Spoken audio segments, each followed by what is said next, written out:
Hello friends, இப்போ simple 2 word question sentences பார்ப்போம். வயது என்ன? உமர் கியா ஹை. உன்னுடைய வயது என்ன அப்படின்னா தும்ஹாரா உமர் கியா ஹை. எடை என்ன? வஜன் கியா ஹை. வஜன்னா எடை. என்ன பிரச்சனை?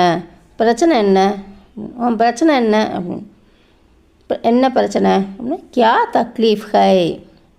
ஏதாவது தெரிய வந்ததா? குச் பதாச்சலா.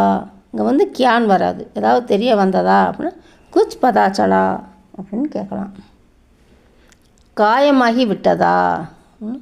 சோட் லகி கியா அப்படின்னா காயம்னா சோட், லகி கியா. லகா லகின்னு நம்ம வார்த்தையை வச்சு ஏற்கனவே சென்டென்ஸ் அமைச்சது எப்படின்னு பார்த்துருக்கோம். இந்த காயமாகி உணர்வு, வலி உணர்வு அப்படின்ற மாதிரி கேட்குறதுக்கு சோட் லகி கியா. சரியாகி விட்டதா? டீக் ஹை கியா.